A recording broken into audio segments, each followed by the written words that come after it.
Mi nombre es Emilio Bermeo, especialista de comunicaciones del proyecto GEF Manejo Integrado de la Cuenca del Río Putumayo, desde WCS.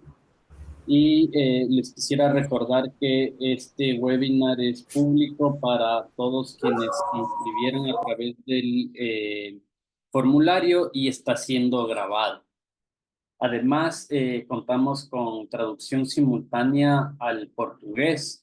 Pueden acceder a la traducción si es que hacen clic en el Zoom. Fíjense cómo está acá en la pantalla. Hay un icono abajo con el globo terráqueo.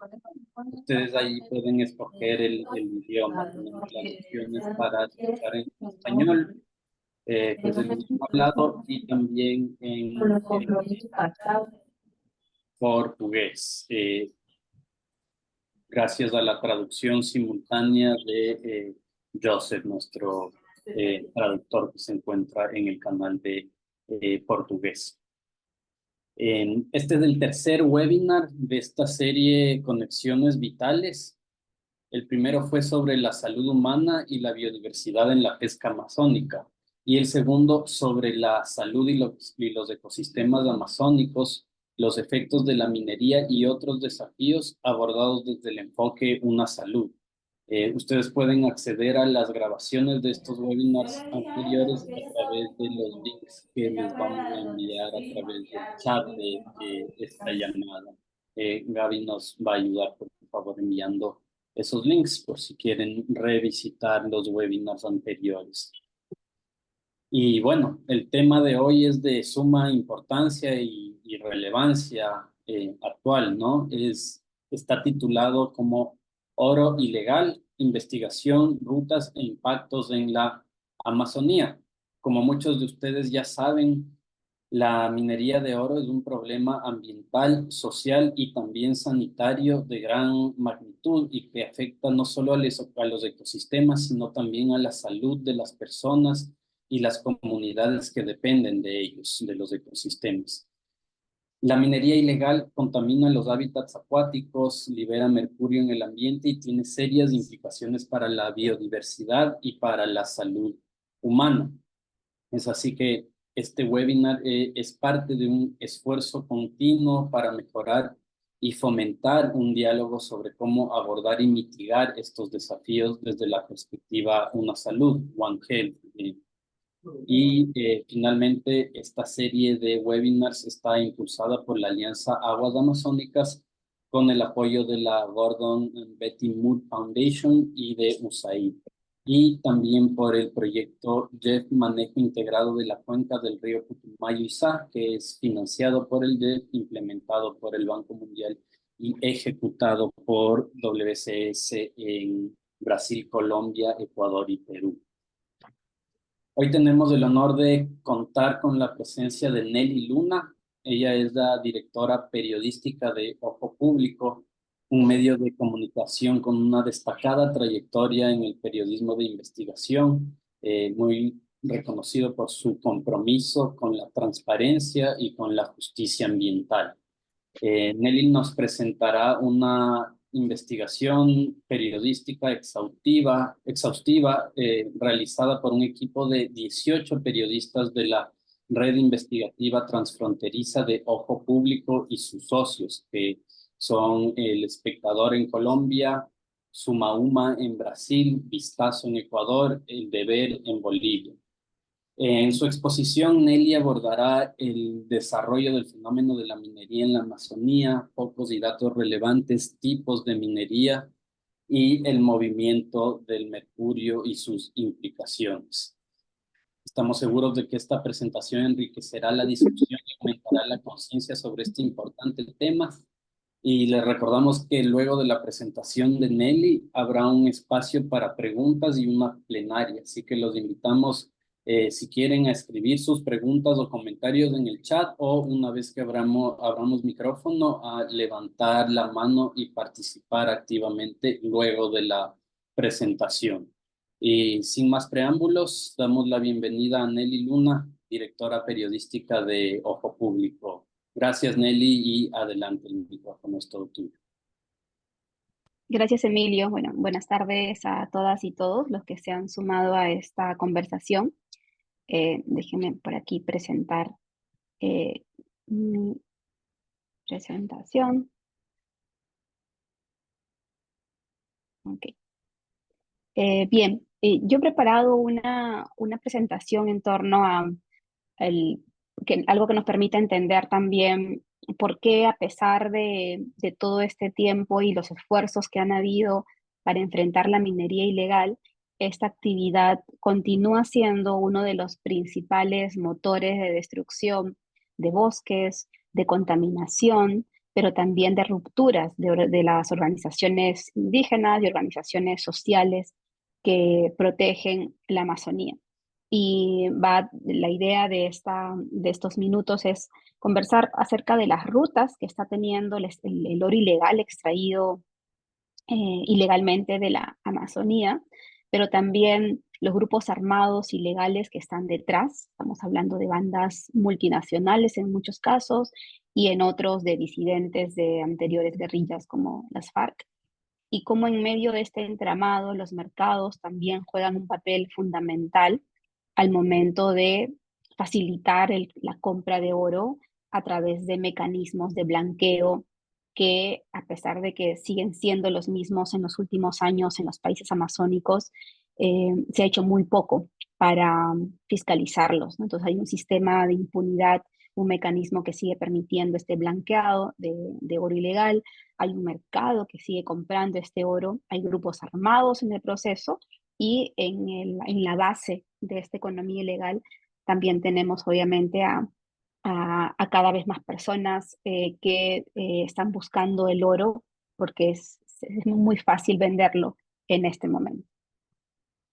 Entonces, para empezar un poco, es solamente contarles cómo es que trabajamos. Ojo Público es una organización de noticias sin fines de lucro, está basado en Perú, pero promovemos desde nuestros inicios, en septiembre vamos a cumplir 10 años, y tenemos como objetivo promover investigaciones transfronterizas, entendiendo su importancia en que las actividades ilegales y las organizaciones criminales cada vez también han mejorado sus sistemas de coordinación y de impactos en América Latina, más allá de las fronteras. Entonces, como respuesta a estas actividades ilegales, pero también a las prácticas de corrupción que se vienen registrando en la región, impulsamos esta manera de investigar de manera más transfronteriza con varios socios en Colombia, Bolivia, Ecuador, Brasil, Venezuela y México, ¿no?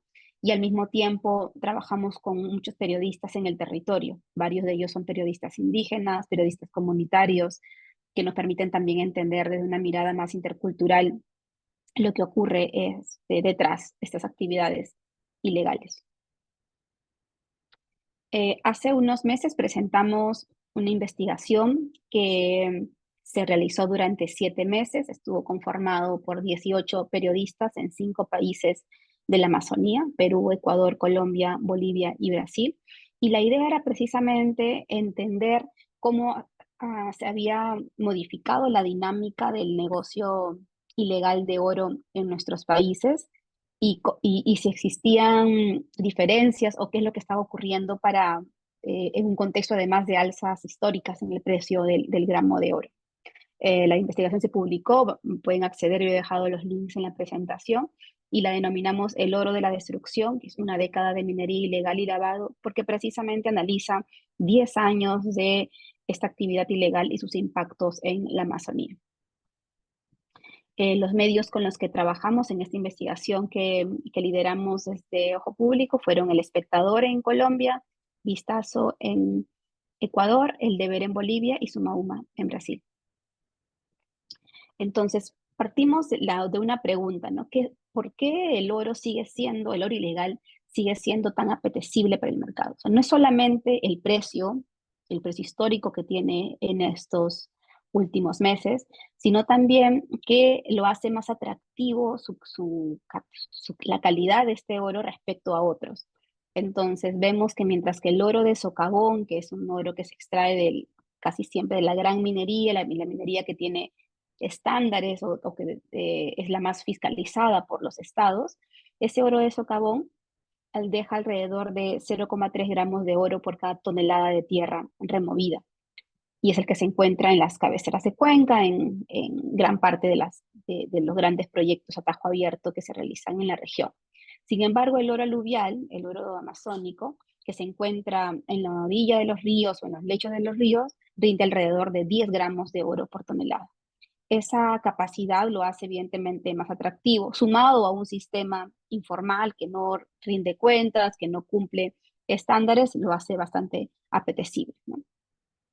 Y además de eso, la débil trazabilidad que tiene en la región, las contrarreformas que han habido en el caso de países como Perú, ¿no? Que cada vez fiscalizan menos la cadena de comercialización del oro, sumado al avance de organizaciones criminales cada vez más empoderadas y vinculadas al tráfico de drogas y a grupos armados, es lo que están facilitando el blanqueo en los últimos meses. Sobre todo desde la pandemia, desde el 2020 hacia adelante, hemos notado que ha habido un afianzamiento, una aproximación cada vez más evidente desde las mafias que controlaban la extracción y las rutas del oro con grupos armados vinculados al narcotráfico. Después vamos a ver algunos ejemplos puntuales.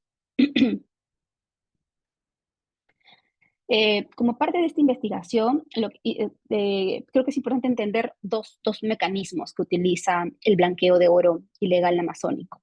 Por un lado, tenemos que los países, en muchos casos, llaman oro informal aquel oro que sale de minería denominada artesanal o minería que sale con papeles en proceso de formalización, como el caso de Perú, o que son de autosostenibilidad, como también las llaman en Colombia, o la de eh, las cooperativas, incluso en Bolivia.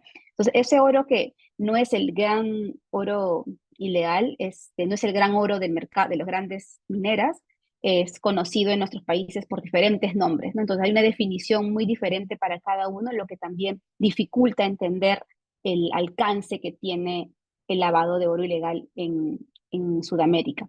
Eso por un lado. Y lo otro es que en los países sí existe nuestra hipótesis es que gran cantidad del oro sale lavado, es decir, sale con papeles formales, lo que permite que al comprador final diga con frecuencia que al comprar de buena fe, compra todo con papeles y todo está en marcha, porque el proceso de lavado ocurre dentro de nuestros territorios.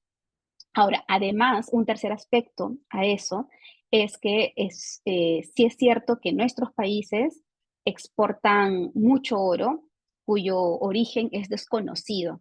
Es decir, la producción oficial que nuestros países han estado reportando en la última década no coincide con lo que finalmente sale exportado. Entonces, en esta gráfica que ustedes también van a poder ver dentro del especial, notamos que por lo menos 3.080 toneladas de oro exportados desde Perú, Ecuador, Colombia y Bolivia hacia el mundo no tenían un origen conocido, es decir, no se sabía de dónde venía, por lo tanto era un oro no formal. Podríamos denominarlo informal o ilegal, pero de zonas formales no salió. Eh, y si a eso sumamos esa otra cantidad que sí salió con origen conocido, pero a través del blanqueo, las cifras de oro exportado de origen ilegal serían muchísimo mayores. Y de los 4 países, Perú es el que concentra la mayor cantidad de oro exportado de origen desconocido. Ok. Bien, luego, lo que estamos viendo es que sí ha habido un cambio en las dinámicas de comercio del oro en los últimos años, además de, luego vamos a ver unas gráficas más claras, pero lo que notamos es que en los últimos años la India y Emiratos Árabes han incrementado sus importaciones de oro desde Perú, Colombia, Ecuador, Bolivia y Brasil.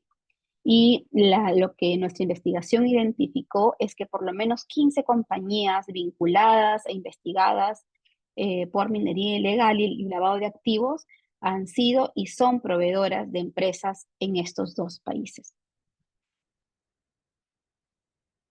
En Colombia, por ejemplo, dentro de las 15 mayores exportadoras de oro colombiano, se encuentran tres con compañías en este momento abiertamente investigadas por procesos penales vinculados a minería ilegal, que es CI Metales Hermanos, CIJ Gutiérrez y Golde.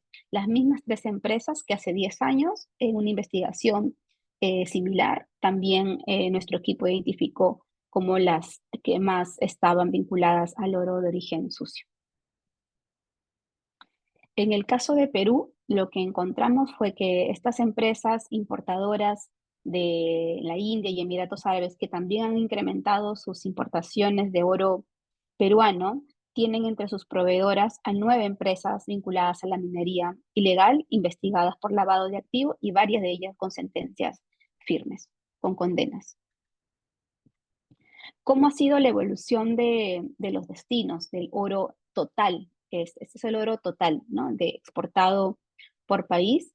Este es el caso de Perú. Notamos que durante este es los últimos 10 años, las importaciones desde Suiza se han ido reduciendo, las de Estados Unidos también, las de Canadá están un poco, se mantienen en el mismo nivel, pero sí notamos desde el 2014 que se vio un incremento de importaciones desde la India y lo mismo desde Emiratos Árabes. En Colombia ocurre lo mismo, ha habido una reducción progresiva o un poco de reducción de Estados Unidos. Italia está permanente, Suiza ha bajado. En el caso de la India sí ha incrementado sus importaciones desde Colombia. Y debajo de la India sigue Emiratos Árabes, aquí no aparece en el cuadro, porque lo que distorsiona un poco el análisis de los datos en el caso de Colombia son las zonas francas, que es otro tema que estamos tratando también de investigar, el papel de la zona franca como un poco agujeros negros para conocer y entender mejor la comercialización de oro que sale por estas zonas. En Ecuador también el oro, hacer importación de Estados Unidos de oro se ha reducido. En Suiza todavía sigue alta, pero vemos también que Emiratos Árabes ha crecido bastante y en la India en los últimos años ha vuelto a reaparecer, ¿no? Entonces, en casi todos estos dos países aparecen con una tendencia hacia arriba. Dentro de la India y Emiratos Árabes Unidos, las empresas que hemos identificado que más oro compran y precisamente son las que sus proveedores también hemos encontrado que tienen investigaciones o sospechas por minería ilegal, se encuentran en el grupo Kundan, que agrupa Kundan Care Products y Kundan Refinery Private en la India, y en Emiratos Árabes Al Qutub Jewelry Trading, ¿no? Esta última con sede en Dubái. Ahora, ¿qué pasa con este oro? Estamos viendo que logra insertarse en mercados formales. Lo que sabemos es que dentro de nuestros territorios, en Sudamérica y en los países amazónicos, sí logra insertarse dentro de otros mercados ilegales, con grupos armados vinculados al narcotráfico y el terrorismo, porque el oro logra, por su capacidad, por su fineza, por la facilidad de lavarse, logra ser un activo más redituable que el dinero mismo, ¿no? Entonces vemos casos ya como en Ecuador, donde hay caletas de oro más que de dinero, porque el dinero se pudre o se daña, pero el oro no, persiste y es más sencillo de lavarlo en el mercado. Una investigación que publicamos el año pasado vinculado a los narcofiles, que fue esta filtración masiva de información de la Fiscalía de Colombia, nos permitió identificar que las autoridades en Colombia, en varios procesos de investigación penal, han encontrado una serie de evidencias que permiten constatar que el oro ilegal sí está representando por lo menos el 45% de la economía de grupos armados que realizan acciones terroristas en este país. Esto es un ejemplo de una radiografía que se ha realizado a las fronteras de nuestros países amazónicos. Esta es solamente la frontera del Putumayo, pero la situación se repite también en la frontera con Ecuador, aquí en la zona de Perú, Ecuador, y lo mismo en la Ecuador con Brasil, más hacia el sur. Pero lo que nos muestra esto es la confluencia de varias acciones, de varias actividades criminales superponiéndose a un mismo territorio, ¿no?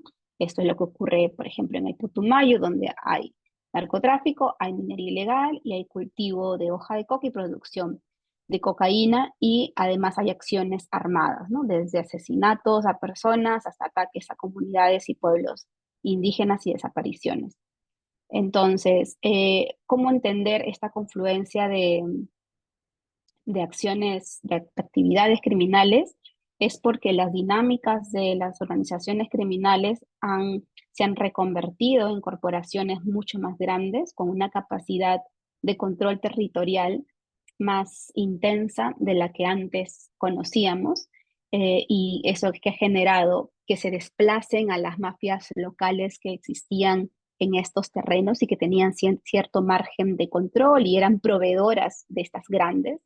Y más bien, al eliminar estas mafias locales, lo que tenemos son grandes grupos armados con una capacidad multinacional, con armas más pesadas, que tienen un dominio territorial más intenso, lo que hace que cualquier otra actividad ilegal que ocurra en el territorio pase por la aprobación de estos grupos. Entonces, en la zona con Colombia, por ejemplo, en esta parte de Putumayo, los grupos más fuertes son los comandos de frontera. En segundo lugar está el Frente Carolina Ramírez. Pero si uno va, mientras más se acerca a Brasil, lo que notamos es una preponderancia del Comando Vermelho, ¿no? Es así como se han distribuido un poco territorialmente las fronteras. Y la dinámica y presencia del Comando Vermelho se repite en el Yavarí, en la frontera de Perú con Brasil, y lo mismo hacia el sur de Perú y la frontera con Bolivia y Brasil.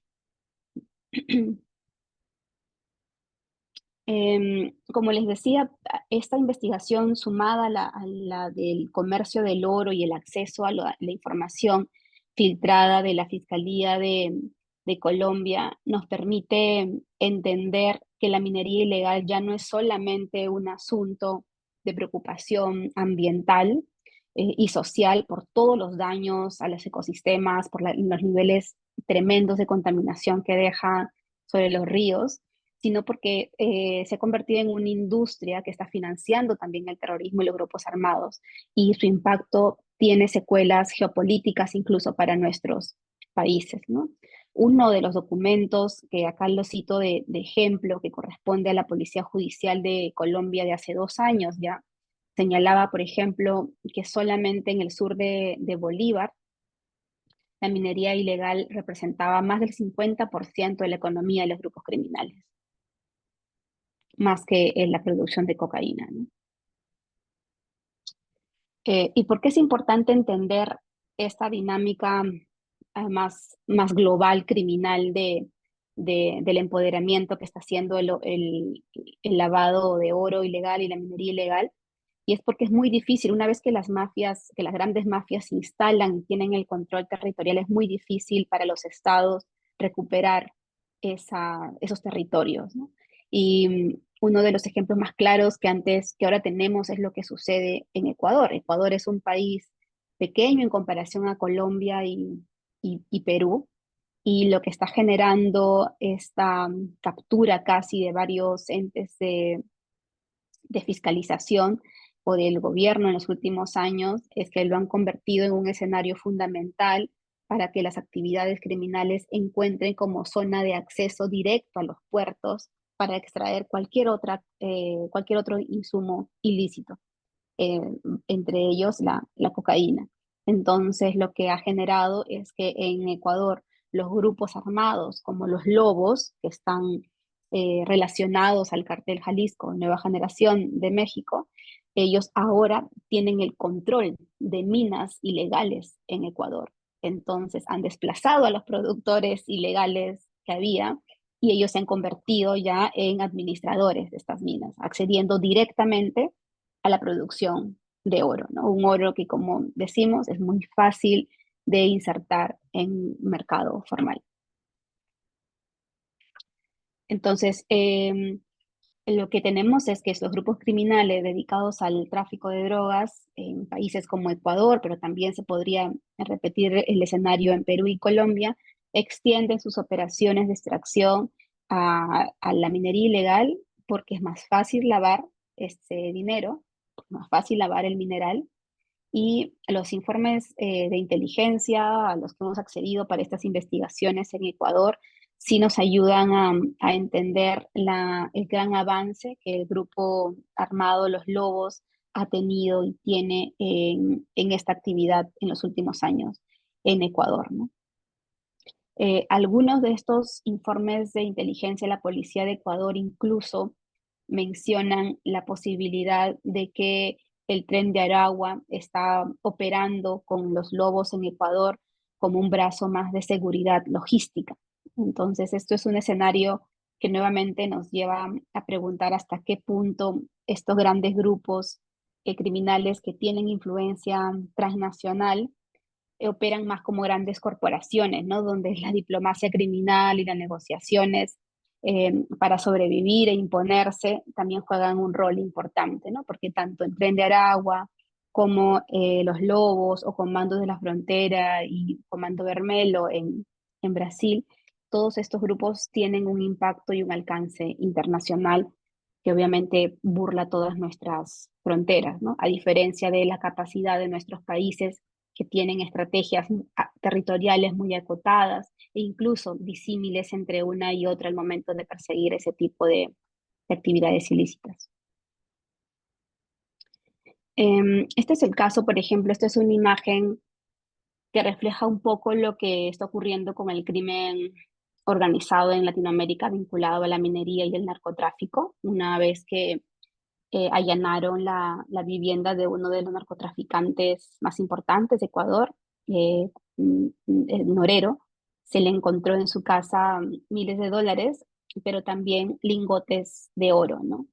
Entonces hay conversaciones de él con su abogado, fue asesinado, murió en un enfrentamiento en la cárcel, pero cuando estuvo vivo, eh, habló con su abogado y estos son chats que él tuvo con su entonces abogado defensor, que luego fueron desencriptados como parte de una investigación fiscal en Ecuador, donde a él se le lee decir que no le preocupaba tanto el dinero incautado, porque no podía como decir, imagino, otras excusas, pero en las conversaciones se lo nota tenso porque le preocupaba que iba a pasar con los 42 lingotes de oro que le habían incautado, ¿no? Primero por lo que significa en cantidad, pero también por cómo podía justificar eso ante las autoridades. Entonces, en una de esas conversaciones, el abogado le dice este mensaje y está copiado aquí tal cual para que lo puedan leer, ¿no? Le dice, ahí le procedo a enviar el contrato de la persona que está dispuesta a suicidarse por usted y hacerse cargo de ese oro. Lo que sigue en esa conversación es más detalles de cómo un empresario aparentemente formal vinculado al negocio del oro en Ecuador le iba a prestar los papeles a este narcotraficante para legalizar los 42 lingotes de oro.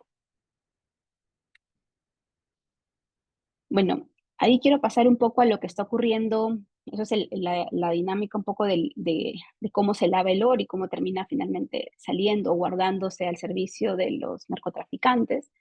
Pero algo que está también ya ocurriendo en el territorio es la minería ilegal directamente en los ríos, ¿no?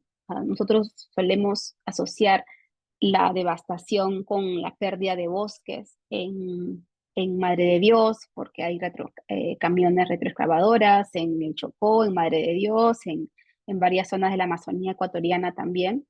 Pero lo que está ocurriendo en los últimos años es una explosión de dragas, ¿no? De dragado de ríos en cuencas como la del Nanay, que es afluente del río Amazonas. Entonces, en el río Nanay ocurrió algo el año pasado que no había pasado antes con este nivel de intensidad, y es el otorgamiento de concesiones mineras, ¿no? Como esta de acá, que es la de Raíces Gaddafi, que actualmente está bajo una demanda judicial que solicita su eliminación, pero la autoridad le otorgó esta concesión a una persona, a pesar de que en Perú está prohibido la minería, la minería ilegal en zonas de río.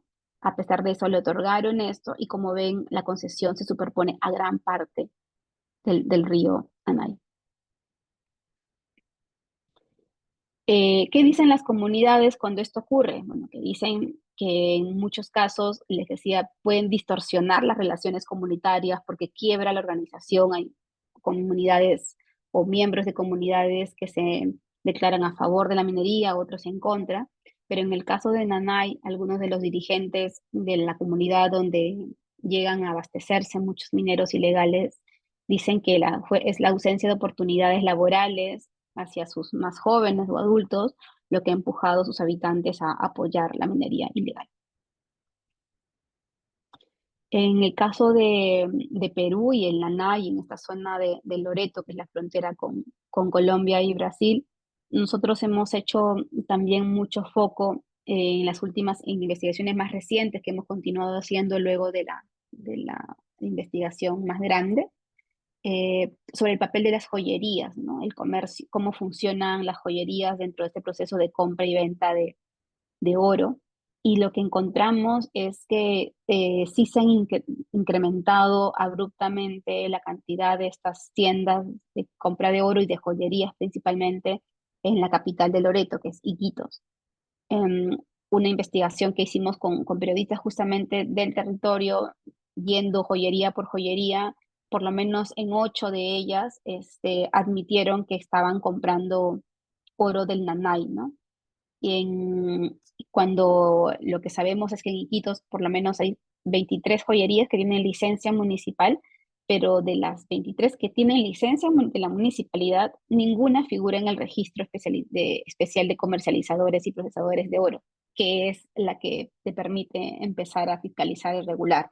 Es decir, por un lado, la autoridad municipal le da licencia, pero por el otro, esta sigue operando sin tener el registro que es necesario para que siga funcionando, ¿no? Hay una descoordinación por parte de las autoridades también en ese nivel. Y de este grupo de joyerías, por lo menos 2 estaban vinculadas a una investigación en marcha, también asociada a la extracción de oro conocido como los rebeldes de Nanay, donde identifican que además de los extractores ilegales de oro, las joyerías funcionan como un sistema de lavado, ¿no? Porque una vez que ya está convertido en joyas, su proceso de comercialización es diferente al de los lingotes.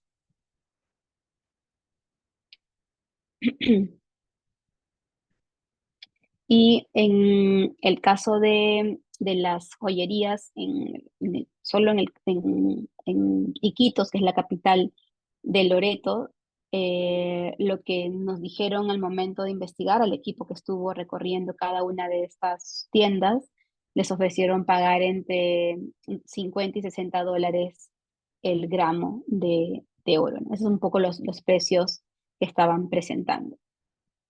Con esto cierro también la presentación para poder conversar un poco más si hay dudas sobre alguno de los temas en los que podamos profundizar.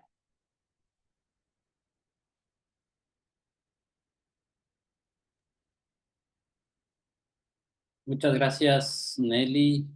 Muchas gracias también a todos y todas por su presencia y por el interés en el tema, en tan valiosa información que nos acaba de compartir Nelly desde el equipo de Ojo Público.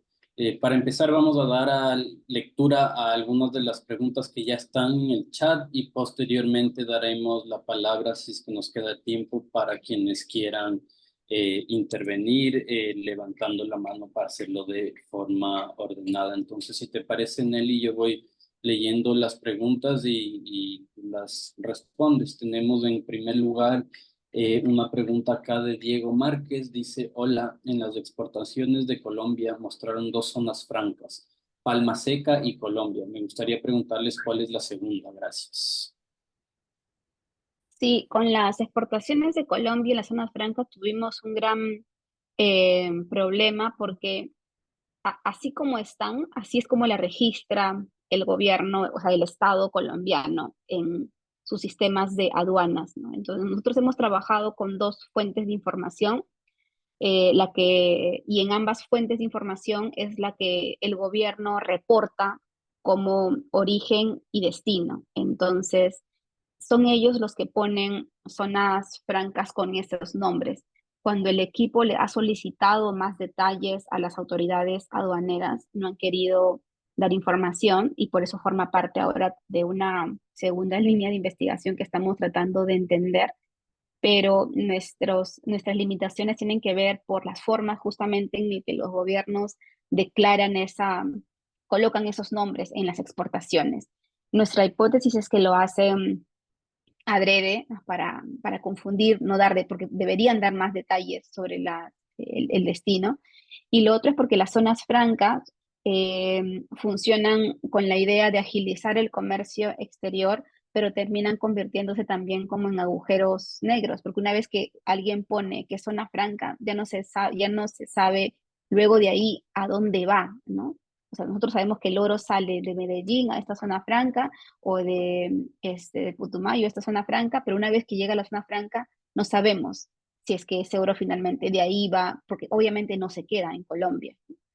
Pero es un problema más de opacidad de la información por parte de los gobiernos.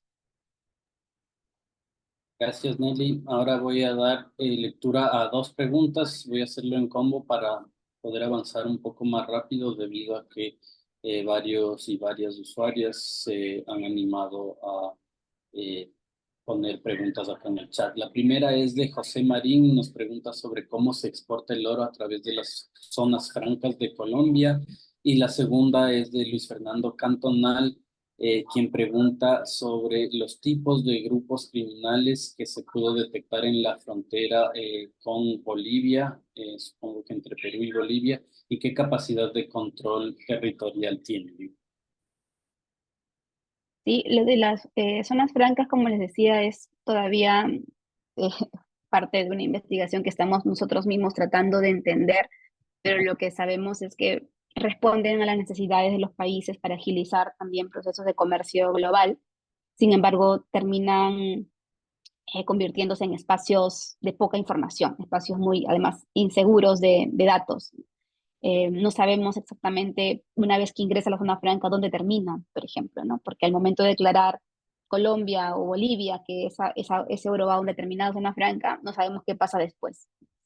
Por eso hablábamos de esos agujeros de opacidad o agujeros negros de información, que es necesario, por supuesto, seguir investigando, ¿no? Que es prácticamente lo que queremos hacer ahora. Sobre Bolivia, en la Amazonía, en la frontera amazónica de Brasil, Perú y Colombia, hay una preponderancia muy fuerte del Comando Vermelho. Después de la pandemia, ellos han desplazado a las mafias locales. De hecho, varios de sus líderes están viviendo, ingresan con frecuencia a territorio peruano desde donde operan es el Comando Vermelho el que tiene también influencia en la frontera, en esa triple frontera de Brasil, Perú y Bolivia. Es lo que sabemos. El otro es el PCC, pero tiene un nivel de influencia menor, por lo que sabemos, es en esa zona, ¿no? Quien opera con mayor fuerza es el Comando Vermelho. Muchas gracias, Nelly. Seguimos. Vamos a hacer algunas preguntas más porque hay varias y también vemos ya un par de manos levantadas. Entonces sería también interesante poder escuchar a las personas. Sin embargo, antes vamos a dar lectura a un par de preguntas más. Nos preguntan si se han podido identificar rutas ilícitas de mercurio vinculadas a estos grupos también ilícitos. Esa es una. Y la siguiente pregunta es respecto a la COP. Nos dice qué posibilidad existe en incidir bajo la mirada devastadora de este y otros muchos informes que el oro como commodities en los mercados de valor no lo siga siendo. Ujú. Sí, sobre el mercurio, las rutas no han cambiado mucho porque Bolivia sigue siendo una de las principales zonas de ingreso del mercurio y desde ahí este ingresa vía contrabando hacia Perú. Nosotros tenemos otra investigación, si quieren luego se los puedo compartir sobre cómo se han constituido empresas peruanos han constituido empresas en Bolivia con el fin de importar mercurio para luego, obviamente, este, que termine en una cadena de ilegalidades, porque Bolivia exporta mucho más mercurio del que necesita, entonces es evidente que ese mercurio luego sale por contrabando hacia Perú y Brasil, y desde Perú y Brasil llega hacia Colombia, o sea, los frasquitos son los mismos modelos, siguen siendo las mismas formas, digamos, de contrabando que había antes, solo que ahora bajo un control territorial, les decíamos, en manos de estas bandas criminales más grandes. Pero sí es un problema porque Bolivia no, a pesar de que se sumó también a Minamata, no ha logrado reducir su importación de mercurio. Sobre la incidencia y el impacto, hay un tema que nosotros venimos investigando esto hace muchísimo tiempo. De hecho, yo empecé a ver el tema el 2005, 2006, y cuando fundamos Ojo Público, el 2014 se convirtió como en una de las principales líneas de investigación, o sea, las cadenas del oro ilegal. Y lo que lamentablemente nos dice esta experiencia es, por más que tú combatas en el terreno las actividades ilegales, mientras exista la demanda, estos negocios ilegales cambian de territorio, pero terminan satisfaciendo una demanda. Y con precios históricos va a ser muy difícil controlar la actividad ilegal en el campo si es que no hacemos una revisión de la demanda, porque es muy fácil, como les decía, lavar el oro ilegal. Entonces, cuando empezamos ahora a hacer investigaciones y hacer énfasis en dónde termina este mineral que termina siendo lavado y blanqueado, pero tiene un origen ilegal, lo que nos importa es incidir en que hay compradores y que esos compradores pueden ser formales, pueden ser importantes, pueden ser parte de un mercado global formal, pero tienen responsabilidad. Entonces, mi impresión es que la importancia de hacer incidencia en mejorar los procesos de debida diligencia, en mejorar los estándares de compliance que tienen los compradores, es parte también de una acción que no solamente a nivel de sociedad civil o el periodismo, sino también de gobiernos se debería hacer. Porque cuando publicamos la primera investigación de las rutas del oro, el 2015, hicimos un énfasis, por ejemplo, en London Bullion Market, donde este gremio del oro que reunía y reúne aún a las refinerías de oro más importantes. Y en el 2015 los principales compradores de este oro sospechoso eran refinerías de Miami en Estados Unidos y Suiza. A partir de esa investigación se generaron varias otras investigaciones. La FBI incluso logró cerrar una de estas empresas de refinerías en Miami. Entonces cambió la dinámica del mercado. Por eso vemos ahora que Estados Unidos, por ejemplo, está comprando mucho menos que antes y Suiza también. Siguen siendo también responsables porque siguen comprando. Lo que digo que ha bajado, pero aparecen otros operadores en el mercado, ¿no? Por eso hablamos de interesante, importante también de seguir la demanda. Mientras haya demanda y los actores cambien, va a ser muy difícil controlar la producción ilegal en nuestros países.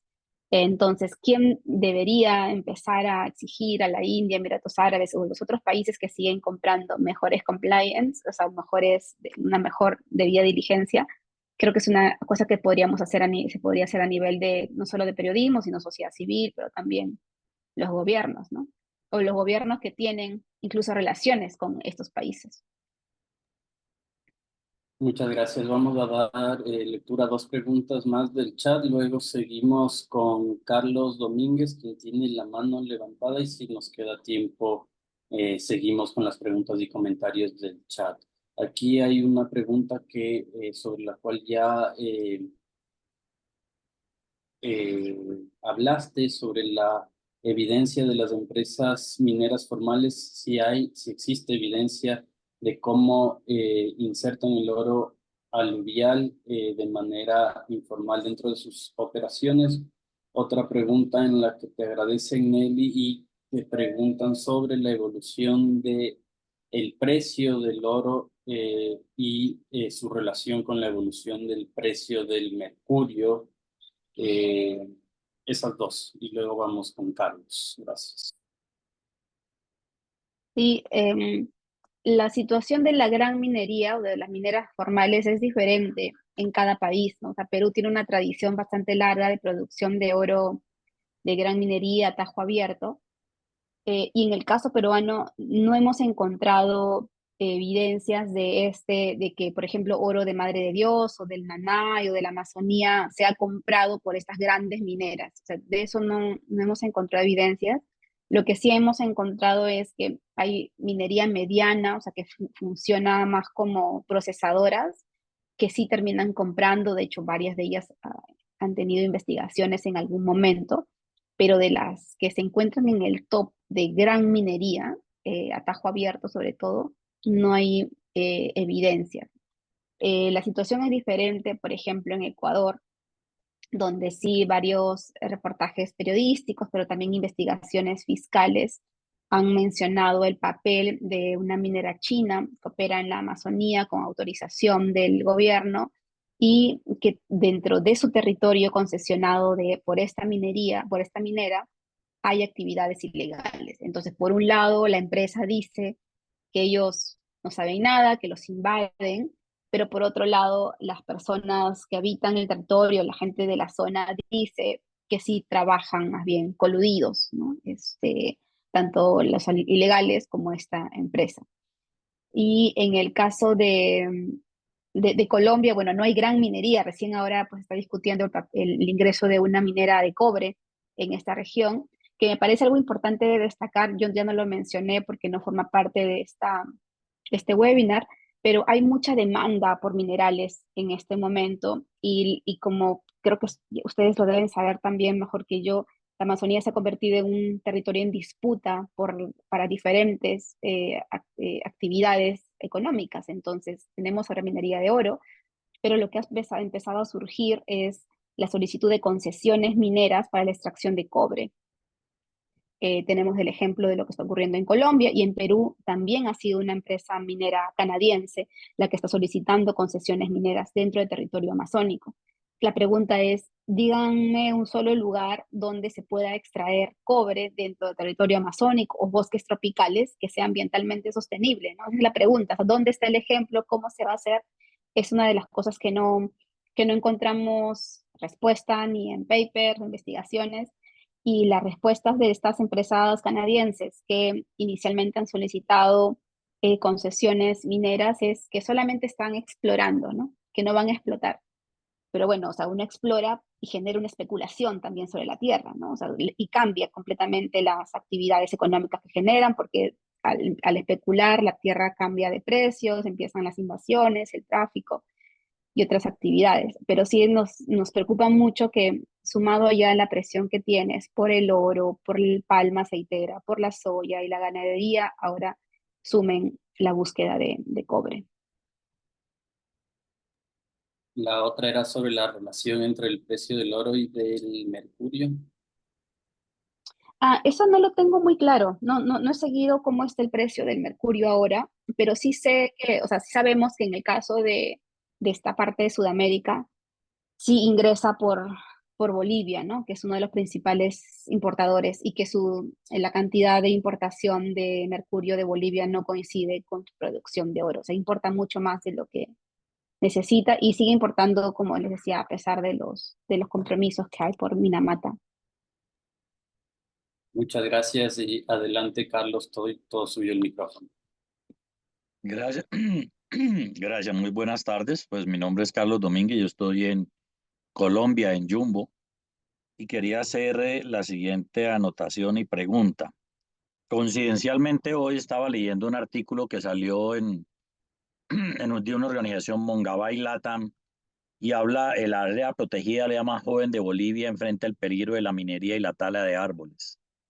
Digamos que este estudio de Mongabay es de un señor Iván Paredes Tamayo, coincide con lo que acabas tú de presentar, Nelly, sobre el tema de la Amazonía en el Brasil. Pero todo esto va a un gran problema que existe en la Amazonía, que es el oro, la tala ilegal, la ampliación de la frontera agrícola y todo este tipo de cosas que están afectando la Amazonía y su biodiversidad. ¿Qué se puede hacer para que definitivamente los países que están en la cuenca amazónica, los 7 países que están organizados en el OTCA, hagan y tomen medidas realmente radicales que permitan proteger la biodiversidad de la Amazonía? Y segundo, ¿existe o tú conoces algún estudio que englobe todos estos problemas en un solo análisis como para poder de una manera integral plantear cómo combatir el tema de la minería ilegal, la tala, la ampliación de la frontera agrícola y todos estos problemas que están afectando la Amazonía? Sí, no sé cómo se podría hacer para que los países o los gobernantes tomen como que más en serio esto, pero recuerdo la última reunión de la OTCA que hubo en Brasil.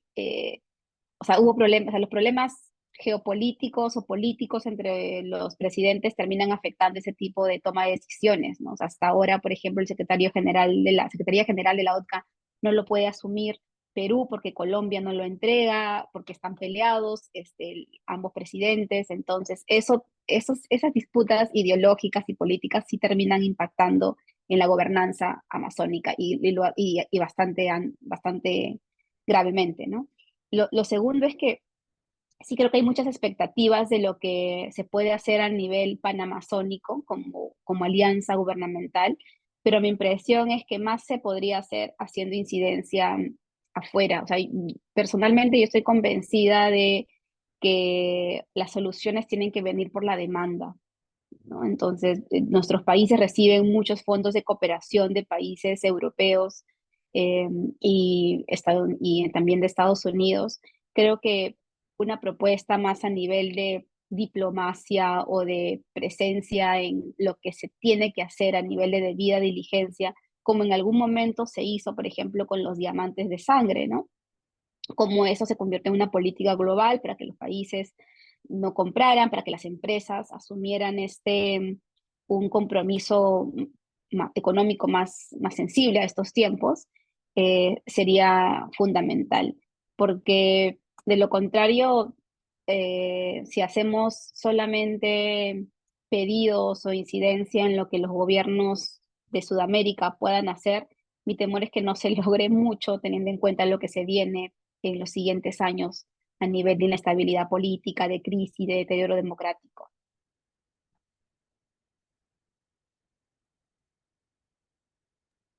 Muchas gracias, Nelly. Tenemos tiempo para una pregunta más de las que están en el chat y vamos cerrando el webinar. Entonces, hay varias, lamentablemente no nos ha dado el tiempo. Sin embargo, ha sido muy enriquecedora la información que nos comparte Nelly, así como la respuesta de las preguntas que ustedes han planteado para ella. Y en ese sentido, Beatriz te felicita por la excelente investigación, a ti y a tus colegas, Nelly. Y pregunta, al entrevistar a autoridades, ¿qué soluciones prácticas o ejecutables les han mencionado y cómo estas autoridades, el tema de impactos, cómo ven estas autoridades el tema de impactos en la seguridad nacional y qué hacer al respecto? Sí, yo creo que hay como una doble sensación con las autoridades, ¿no? Y hablemos de las autoridades que tienen buenas intenciones y también las hay los otros, que son políticos elegidos bajo un sistema de corrupción porque les han generado alianzas con la minería ilegal o con otras actividades ilícitas cuyos fondos de campaña incluso no sabemos de dónde provienen.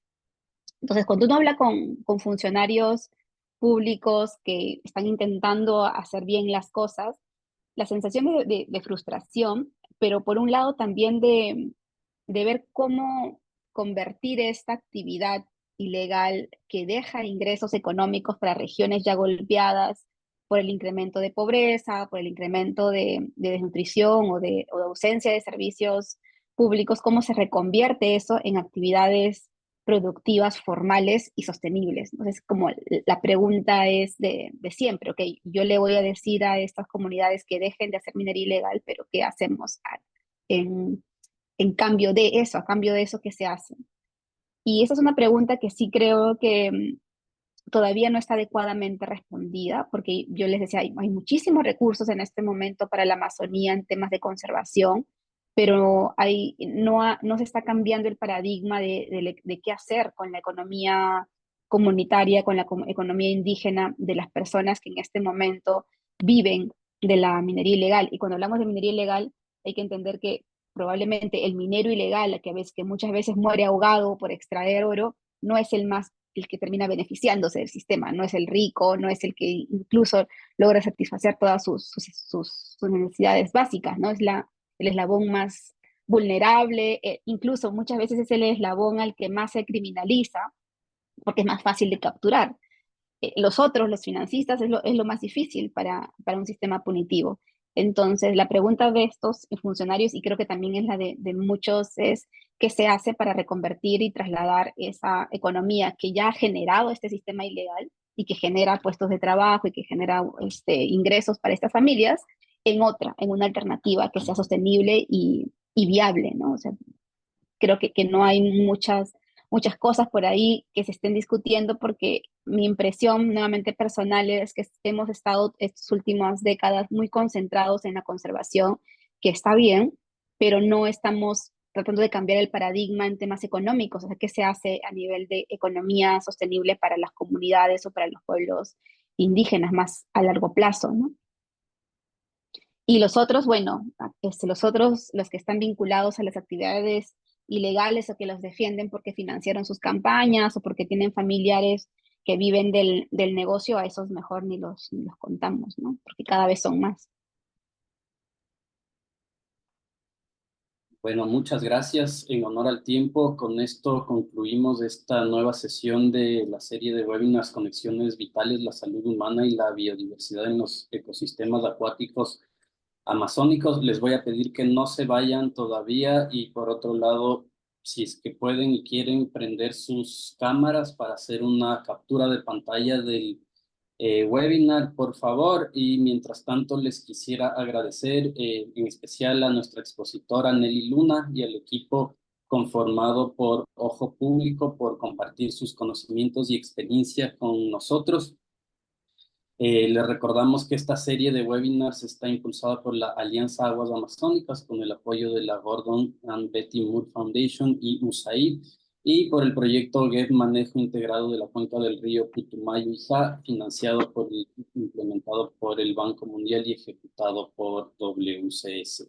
Les invitamos a estar atentos para los próximos webinars de esta serie. Recuerden que es el tercero de 7 y continuaremos explorando diversas temáticas y desafíos relacionados con los ecosistemas acuáticos y el enfoque Una Salud. Entonces, ya veo muchas cámaras acá prendidas. ¿Me confirmas, Gaby, por favor, cuando Sí, estén listos? voy a realizar algunas tomas, entonces sonríen todos porque tenemos como 82 participantes. Ustedes sigan sonriendo. Entonces voy con la primera.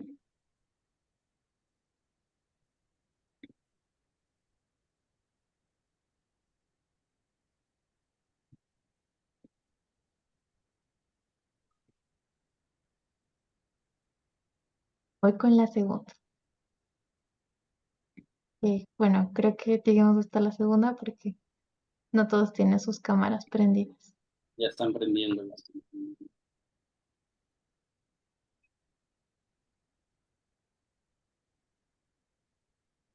Ya, muy bien.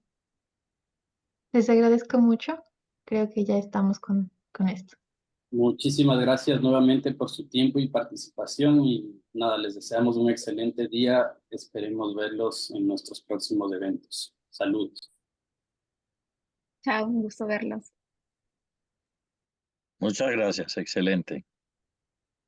Gracias, Joseph, por la Gracias, traducción. hasta luego. Muchas gracias. Buen día.